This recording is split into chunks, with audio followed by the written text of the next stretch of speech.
नमस्कार बच्चों, मैं संजय कुमार सिंह, सहायक अध्यापक गणित, श्री विश्वनाथ इंटर कॉलेज कल्याण सुल्तानपुर। बच्चों, ग्रीष्मावकाश के पश्चात एक बार पुनः आपका अध्यापन का कार्य चालू हो चुका है, प्रारंभ हो चुका है। अब आइए इसी क्रम में हम कक्षा 9 के अध्याय 5 गणित, जिसका नाम है यूक्लिड की ज्यामिति का परिचय, से आपका परिचय करवाएंगे। और हमें आशा है कि आप लोग एक बार पुनः गर्मी की छुट्टियों के पश्चात तरोताज़ा हो जाने के पश्चात फिर से अपने अध्ययन में रुचि के साथ जुट जाएंगे। तो आइए हम सबसे पहले प्रारंभ में यह बच्चों ज्यामिति का बिल्कुल प्रारंभ है कक्षा 9 में, और इसके पहले भी आप ज्यामिति के बारे में बहुत कुछ पढ़ चुके हैं, जानते हैं। लेकिन तो आइए सबसे पहले हम थोड़ा सा आपको ज्यामिति का इतिहास बताएंगे, इसके बाद हम आ जाएंगे सीधे यूक्लिड की ज्यामिति के परिचय की तरफ। तो बच्चों, ज्योमेट्री शब्द, ज्यामिति अंग्रेजी में इसको ज्योमेट्री कहा जाता है।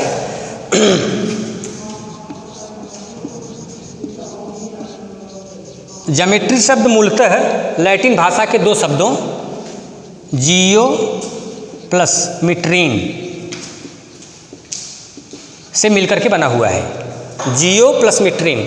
बच्चों, जियो का अर्थ होता है भूमि या पृथ्वी, और मीट्रीन का अर्थ होता है मापना। जैसा कि शब्द से ही स्पष्ट है कि गणित की इस शाखा की नींव भूमि के मापने पर आधारित है। शुरू में एकदम बिल्कुल प्रारंभ में भूमि से संबंधित व्यवहारिक समस्याओं के समाधान के लिए इस गणित की शाखा का नींव पड़ा और विकास हुआ। तो हम आपको सबसे पहले यह बताना चाहेंगे कि ज्यामिति का इतिहास प्रारंभ कहाँ से होता है। तो उसके लिए बच्चों इसका प्रारंभ मिस्र से होता है। मिस्र में नील नदी में जब भी बाढ़ आती थी तो वहाँ के किसानों के खेत का जो बाउंड्री होता था वह बाढ़ के कारण नष्ट हो जाता था और उनके बीच में विवाद उत्पन्न हो जाता था। उन्हीं समस्याओं के निराकरण के लिए उन्होंने सबसे पहले क्षेत्रफल, किसी आकार का या खेत का त्रिभुजाकार हो, चतुर्भुजाकार हो, वर्गाकार हो, इसका क्षेत्रफल निकालने का सूत्र सबसे पहले उन्होंने ज्ञात किया था। फिर वहीं के निवासियों ने पिरामिड, मिस्र के पिरामिड परिचित हैं आप लोग। मिस्र के पिरामिड के कटे हुए भाग का आयतन निकालने का सूत्र का भी स्थापना वो लोग कर दिए थे, जानते थे। लेकिन गणित ज्यामिति का कोई एक व्यवहारिक केवल ज्ञान था, सैद्धांतिक विकास नहीं हुआ था। अगर हम सिंधु घाटी की सभ्यता की तरफ देखें, भारतीय ज्यामिति की तरफ, तो सिंधु घाटी की सभ्यता की खोज में अर्थात हड़प्पा और मोहनजोदड़ो की खुदाई के पश्चात जो अवशेष मिले, उनके अध्ययन से भी यह पता लगता है कि ज्यामिति का बहुत ही अच्छा ज्ञान उस समय के लोगों को था। सड़कें परस्पर समांतर मिलती हैं, भवन वगैरह जो मिलते हैं उसमें वास्तुकला का अच्छा प्रयोग किया गया है। तो ज्यामिति का ज्ञान उनको भी था, व्यवहारिक ज्ञान था। लेकिन ज्यामिति को एक शाखा के रूप में, गणित की एक शाखा के रूप में विकसित करने का काम यूनान के गणितज्ञों ने किया, जिसमें सबसे पहला नाम आता है थेल्स का। तो बच्चों, हम आपको यह बता देना चाहेंगे कि थेल्स ही ऐसे पहले गणितज्ञ थे जिन्होंने ज्यामिति में पहली उपपत्ति प्रदान की थी। और उनकी पहली उपपत्ति क्या थी? उन्होंने यह सिद्ध किया था कि किसी वृत्त, ये थेल्स ने सबसे पहले सिद्ध किया था कि किसी वृत्त का व्यास उसे 2 बराबर भागों में बांटता है। ऐसा यह पहला प्रमाण, पहला प्रूफ, ज्यामिति का पहला प्रूफ थेल्स के द्वारा, ये पहला प्रूफ है, फर्स्ट प्रूफ जो उन्होंने दिया था। इसके बाद इन्हीं के शिष्य हुए थे पाइथागोरस। इन्होंने भी ज्यामितिक क्षेत्र में बहुत बड़ा काम किया, बहुत योगदान दिया है, और इनके नाम से आप पूर्व से भी परिचित हैं। कक्षा 7 से ही आप पढ़ते चले आ रहे हैं कि किसी समकोण त्रिभुज में कर्ण का वर्ग उसके आधार और लंब के वर्ग के योगफल के बराबर होता है। ऐसा आप जानते हैं कि कर्ण का वर्ग आधार का वर्ग प्लस लंब के वर्ग के योगफल के बराबर होता है। यह थेल्स पाइथागोरस के समय तक भी ज्यामिति का बहुत उचित अच्छा विकास नहीं हुआ था। लेकिन लगभग 300 ईसा पूर्व यूक्लिड मिस्र के अलेक्जेंड्रिया शहर में वहाँ के एक शिक्षक थे जिनका नाम यूक्लिड था। इन्होंने गणित के समस्त ज्ञान को या ज्यामिति के समस्त ज्ञान को पुस्तकबद्ध कर दिया और उस पुस्तक का नाम, बहुत बड़ा ग्रंथ है गणित का, बड़ा ही महान ग्रंथ है जिसका नाम एलिमेंट्स है। और उस एलिमेंट्स नामक पुस्तक में उन्होंने ज्यामिति की आधारभूत परिभाषाओं को, जैसे पृष्ठ, तल, बिंदु, रेखा, इन सब का जो एक विचार है, परिभाषा है, यह सब इन्होंने अपने एलिमेंट्स नामक पुस्तक में दिया। अपने पुस्तक में उन्होंने यूक्लिड की परिभाषाएं, यूक्लिड के अभिगृहित और यूक्लिड की अभिधारणाएं, ये सब क्या हैं इसके बारे में अभी हम थोड़ी देर बाद चर्चा करेंगे। लेकिन सबसे पहले हम आपको यूक्लिड की परिभाषाएं बताना चाहेंगे जो कि ज्यामिति के आधार के लिए, आगे आपको ज्यामिति पढ़ने के लिए बहुत ही आवश्यक हैं। तो आइए एक बार हम आपको पढ़कर सुना देते हैं यूक्लिड की परिभाषाएं और फिर इसके बाद हम इस पर डिस्कस करेंगे। तो देखिए, ये 7 परिभाषाएं इनकी महत्वपूर्ण है। परिभाषा तो इन्होंने 23 लिखा था, लेकिन आप इस स्तर पे कक्षा 9 के स्तर पर महत्वपूर्ण नहीं है। जो महत्वपूर्ण है उनको हम यहाँ आपको दिखा रहे हैं। ये सब एक क्रम से लिखे गए हैं। जैसे पहला है, एक बिंदु वह है जिसका कोई भाग नहीं होता। दूसरा, एक रेखा चौड़ाई रहित लंबाई होती है। तीसरा, एक रेखा के सिरे बिंदु होते हैं। चौथा, एक सीधी रेखा ऐसी रेखा है जो स्वयं पर बिंदुओं के साथ सपाट रूप से स्थित होती है। पांचवा, एक पृष्ठ वह है जिसकी केवल लंबाई और चौड़ाई होती है। छठा, पृष्ठ के किनारे रेखाएं होती हैं। और सातवां लास्ट में, एक समतल पृष्ठ ऐसा पृष्ठ है जो स्वयं पर सीधी रेखाओं के साथ सपाट रूप से स्थित होता है। तो इस पर चर्चा करने के पहले हम आपको ये बता दें कि यह सब ऐसी परिभाषाएं हैं जिनको उन्होंने अर्थात यूक्लिड ने मान लिया है।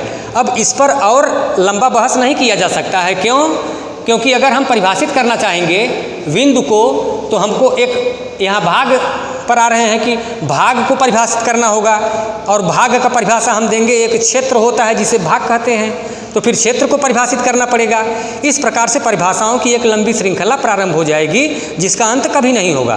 तो उसको समाप्त करने के लिए, एक व्यवहारिक आइडिया देने के लिए मस्तिष्क में यह परिभाषा उन्होंने मान लिया है, जिसको हम आपको बता रहे हैं। जैसे पहला देखिए, पहला उन्होंने ये कहा था कि एक बिंदु वह है जिसका कोई भाग नहीं होता है। तो बच्चों, कक्षा 6 से आप पढ़ते चले आ रहे हैं कि बिंदु जिसकी न लंबाई होती है, न चौड़ाई होती है, न मोटाई होती है। दूसरे शब्दों में हम कह सकते हैं कि बिंदु वह ज्यामितीय आकृति होती है जिसका कोई भाग नहीं होता है। अगर हम इसको 2 भाग में कर देंगे तो हमारे इस परिभाषा का वो विखंडन कर देगा कि जिसका कोई भाग नहीं होता है। दूसरे शब्दों में हम कह सकते हैं कि बिंदु वह आकृति होती है जिसका कोई भाग नहीं होता है। अब दूसरा उन्होंने क्या बताया, एक रेखा चौड़ाई रहित लंबाई होती है। तो रेखा हम एक लेते हैं, यह उसके सिरे हैं। तो इस रेखा में आप देखिए, एक रेखा चौड़ाई रहित लंबाई होती है। यह लंबी सी आकृति है, इसमें इसका चौड़ाई नगण्य मान लिया गया है। इसी बात को उन्होंने कहा कि जिसमें चौड़ाई न हो, केवल लंबाई ही लंबाई हो, उसको उन्होंने रेखा कहा। तीसरा परिभाषा उन्होंने जो बताया कि एक रेखा के सिरे बिंदु होते हैं। तो आप अगर देख रहे होंगे तो यहाँ एक सिरा इसका यहाँ है, दूसरा सिरा यहाँ है, ये दोनों बिंदु के आकार के हैं। यही बात उन्होंने कहा कि किसी रेखा के सिरे बिंदु के आकार के होते हैं। चौथा बात उन्होंने क्या बताया, चौथी परिभाषा उनकी है, एक सीधी रेखा ऐसी रेखा है जो स्वयं पर बिंदुओं के साथ सपाट रूप से स्थित होती है। तो इसको बच्चों देखो, ये रेखा है, ये जो कह रहे हैं कि एक सीधी रेखा ऐसी रेखा है जो स्वयं पर बिंदुओं के साथ, स्वयं पर मतलब कि यदि हम इसको बिंदु बिंदु इस तरह से डाट डाट डाट डाट करते चले जाएं तो अंत तक, जब हम अंत में पहुंचेंगे इस तरह से, इस तरीके से देते हुए जब लास्ट तक जाएंगे और इसको जब मिला देंगे तो हमको यही रेखा प्राप्त हो जाएगी जो वो कह रहा है। ये सपाट रूप का मतलब ये होता है कि अगर ये बिंदुओं को जो एक सीरीज से बिंदु रखे गए हैं, अगर हम इनको मिला देंगे तो हमको एक सरल रेखा प्राप्त हो जाएगी। यही इनके कहने का मतलब है। पांचवा, एक पृष्ठ वह है जिसकी केवल लंबाई और चौड़ाई होती है। तो बच्चों, पृष्ठ के लिए अगर हम एक ऐसे आपको प्रदर्शित करना चाहें तो इस कापी की तो कुछ मोटाई दी गई है, लेकिन पृष्ठ ऐसा होता है जिसमें केवल लंबाई और चौड़ाई होती है। जैसे यह एक, इसका जो ये पेज है, इसमें यह एक लंबाई है, एक चौड़ाई है। इसमें कोई तीसरी विमा नहीं होती है। पृष्ठ में केवल दो विमाएँ होती हैं, लंबाई और चौड़ाई। यह इनके कहने का मतलब है कि पृष्ठ में केवल लंबाई और चौड़ाई ही होती है, अर्थात पृष्ठ में दो विमाएँ होती हैं। और पृष्ठ के किनारे, आप ध्यान देंगे कि यह पृष्ठ है तो पृष्ठ के किनारे जो हैं, इस किनारों को उन्होंने रेखा का कल्पना किया कि ये रेखा का उदाहरण है। जो बोल रहे हैं कि पृष्ठ के किनारे रेखाएं होती हैं। अगर हम सातवां देखना चाहेंगे, एक समतल पृष्ठ ऐसा पृष्ठ है जो स्वयं पर सीधी रेखाओं के साथ सपाट रूप से स्थित होता है। तो बच्चों, हम इसी पृष्ठ की परिभाषा से आप लोगों को सातवां वाला समझाना चाहेंगे। अगर इसको हम बोर्ड पर बना लें, अगर हम स्क्रीन पर, बोर्ड पर आप लोगों को बनाकर दिखाना चाहें तो वही पेज इस आकार का है। यह पृष्ठ हो गया। अब ये कह रहे हैं कि एक समतल पृष्ठ ऐसा पृष्ठ है जो स्वयं पर सीधी रेखाओं के साथ, तो सीधी रेखाओं के साथ कि अगर हम यहाँ से ऐसे खींच दें सीधी रेखा, फिर यहाँ से सीधी रेखा खींच दें, फिर यहाँ से सीधी रेखा खींच दें, ये वाली रेखा, फिर सीधी रेखा खींच दें, फिर यहाँ से एक सीधी रेखा खींच दें, तो इस तरह से आप जो देख रहे हैं यह बनता चला जा रहा है।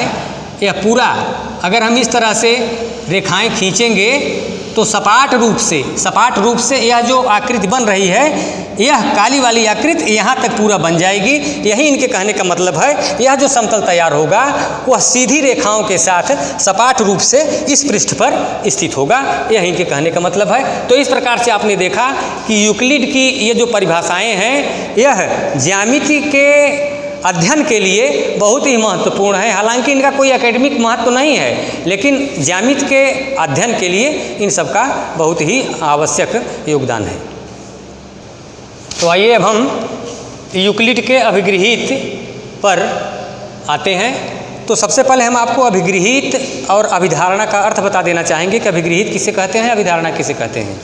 तो बच्चों, यूक्लिड ने अभिगृहित और अभिधारणा, हालांकि कहने में तो अलग अलग हैं, लेकिन दोनों का अर्थ लगभग एक ही होता है। अभिगृहित का अर्थ ऐसे काल्पनिक सत्य, ऐसे काल्पनिक तथ्य जो यूनिवर्सल ट्रूथ हैं, सदा सत्य रहने वाले हैं, उनको उन्होंने अभिगृहित अथवा अभिधारणा कहा। तो प्रश्न ये है कि जब दोनों का मतलब एक ही है तो नाम दो क्यों रखा गया? तो नाम दो रखने के पीछे का कारण ये था कि अभिगृहित वो कथ्य थे, वे सत्य कथन थे जो किसी के लिए भी प्रयोग किए जा सकते हैं, किसी भी विषय में प्रयोग किए जा सकते हैं, या किसी भी वस्तु के लिए प्रयोग कर सकते हैं। लेकिन जो अभिधारणाएं हैं, ये केवल ज्यामिति के केस में ही इनका प्रयोग किया जाता है, इसलिए उनको अभिधारणा कहे और उनको अभिगृहित कहा गया। तो आइए सबसे पहले हम देखते हैं कि इनके अभिगृहित क्या हैं। पहले हम इनको पढ़ करके सुना देते हैं, इसके बाद हम उसका मतलब आपको समझाते हैं। पहला है, वे वस्तुएं जो एक ही वस्तु के बराबर हों, एक दूसरे के बराबर होती हैं। तो वे वस्तुएं जो एक ही वस्तु के बराबर हों, एक दूसरे के बराबर होती हैं। आइए पहले इस पर हम चर्चा कर लेते हैं। तो यदि हम मान लें कि दो वस्तुएं हैं, एक ए है, दूसरी वस्तु ए है, तो अगर दो वस्तुएं ए और बी हैं और ए दिया गया है सी के बराबर, और B भी C के बराबर दिया गया है, एक तीसरी वस्तु C है जो कि A भी C के बराबर है और ये B भी C के बराबर है, तो इनका पहला अभिगृहित जो है वो ये कहता है कि अगर दो वस्तुएं किसी एक ही वस्तु के बराबर हैं तो यह दोनों वस्तुएं भी बराबर होंगी। अर्थात हम कह सकते हैं कि A बराबर B। अगर A C के बराबर है, B भी C के बराबर है तो A बराबर B के होगा। ऐसा इनका पहला अभिगृहित है। दूसरा ये क्या कह रहे हैं, दूसरा ये देखते हैं।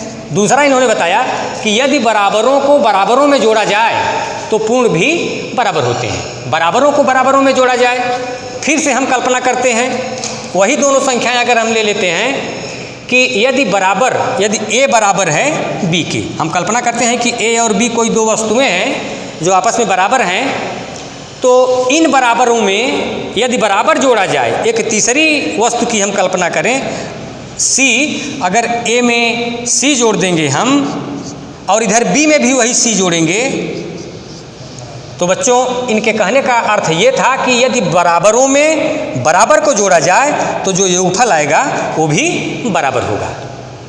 ये दूसरा कथन, दूसरा अभिगृहित है इनका। तीसरे पर आइए देखते हैं। तीसरा अभिगृहित क्या कह रहे हैं, यदि बराबरों को बराबरों में से घटाया जाए, फिर से वही बात आप देखिए, वह योग के लिए था, यह अंतर के लिए है। कहने का मतलब ये है कि यही दोनों वस्तुएं हम फिर ले रहे हैं, दोनों बराबर हमने माना हुआ है, A B के बराबर है। अब यदि बराबरों को बराबरों में से घटाया जाए, अगर एक तीसरी राशि हम C मानते हैं और A में से C घटाते हैं और इधर B में से C घटाते हैं, तो जो आएगा शेषफल जो बचेगा, A में से C घटाने पर जो शेषफल बचेगा या B में से C घटाने पर जो शेषफल बचेगा, वो शेषफल भी आपस में बराबर होगा। यह इनका तीसरा अभिगृहित है जो हमने आपको बताया। अब आइए हम चौथे पर आते हैं।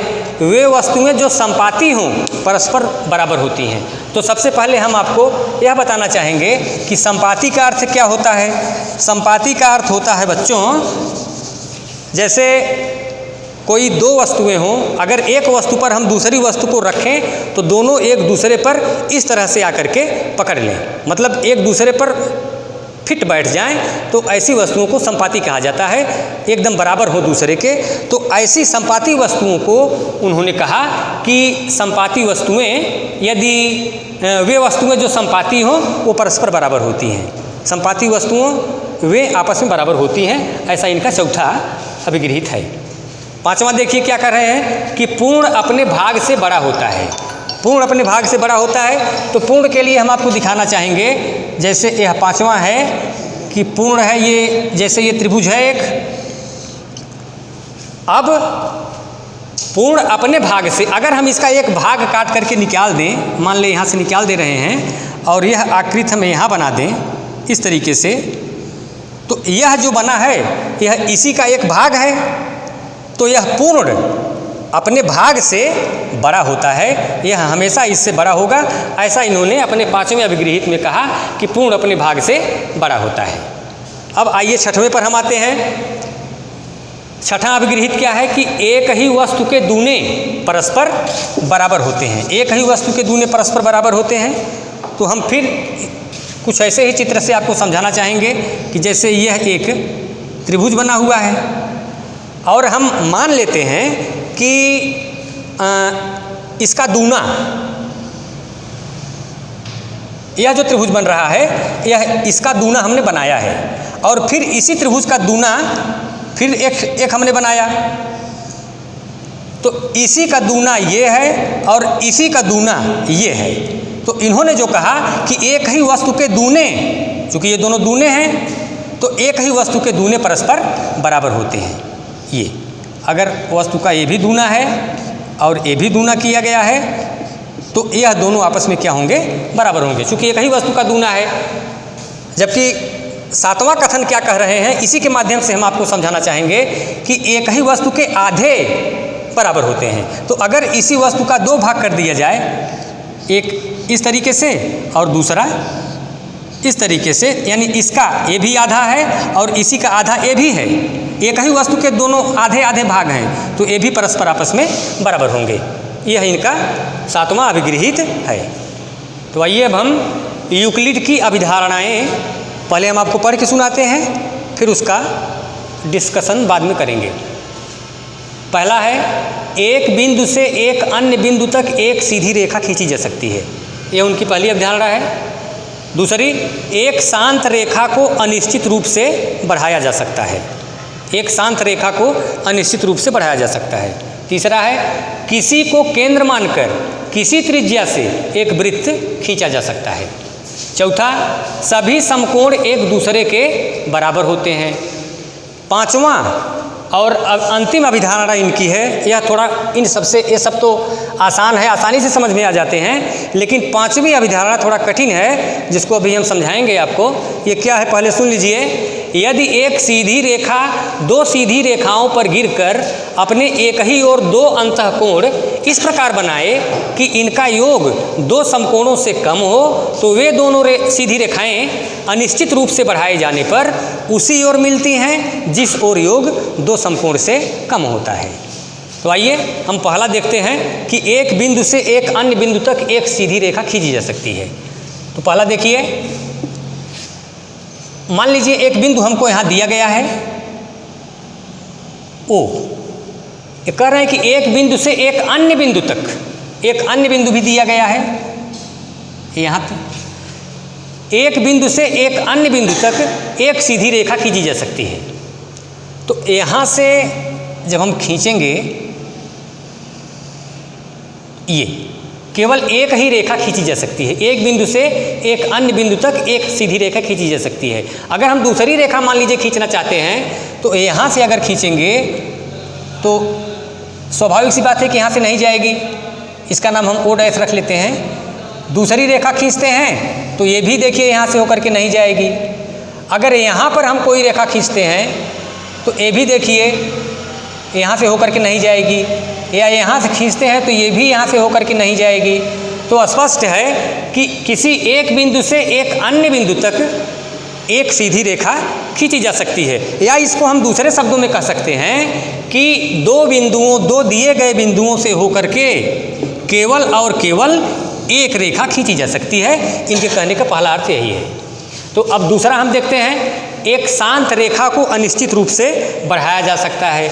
तो बच्चों, शांत रेखा या टर्मिनेटेड लाइन, जिसको आजकल हम लोग रेखाखंड कहते हैं, उसी को यूक्लिड ने शांत रेखा कहा था। तो शांत रेखा ये इस तरह से हम बनाते हैं। तो उन्होंने कहा कि शांत रेखा को अनिश्चित रूप से बढ़ाया जा सकता है। कहने का मतलब कि इसको भी इस तरफ हम बढ़ा सकते हैं और इधर भी इसको असीमित रूप से बढ़ाया जा सकता है। इनके कहने का मतलब यही था कि ये शांत रेखा है, शांत रेखा जिसे हम रेखाखंड कहते हैं। तो इस रेखाखंड को या शांत रेखा को अनिश्चित रूप से इस तरफ भी और इस तरफ भी बढ़ाया जा सकता है।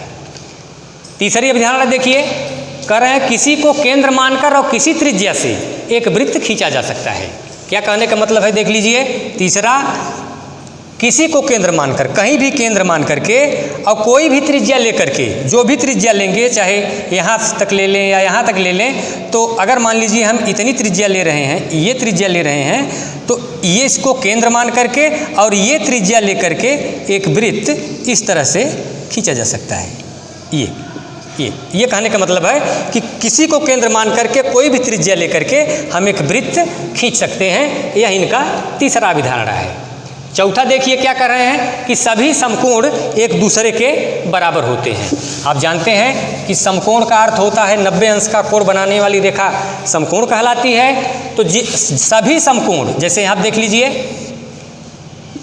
यहाँ पर यह समकोण बन रहा है, ये भी समकोण है, ये भी समकोण है और ये भी समकोण है।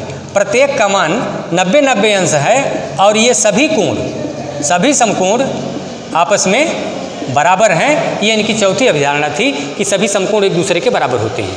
अब आइए हम पांचवी अभिधारणा पर आते हैं, जो थोड़ा सा समस्या होगी आप लोगों को समझने में। ये क्या कह रहे हैं कि यदि एक सीधी रेखा दो सीधी रेखाओं पर गिरकर, एक सीधी रेखा दो सीधी रेखाओं पर गिर के, तो एक रेखा ये है और दूसरी रेखा मान लीजिए हम ये बना लेते हैं, दूसरी सीधी रेखा ये है। यदि एक सीधी रेखा ये दो सीधी रेखाएं हैं, इस पर एक रेखा अगर इस प्रकार से मान लीजिए गिरती है, गिरकर अपने एक ही ओर दो अंतःकोण, एक ही ओर का मतलब या तो इस तरफ या फिर इस तरफ, ये दोनों समान, ये दोनों रेखाओं के अंदर हम आएंगे, अंदर चाहे इस तरफ या इस तरफ, अपने एक ही ओर दो अंतःकोण इस प्रकार बनाए कि इनका योग दो समकोणों से कम हो।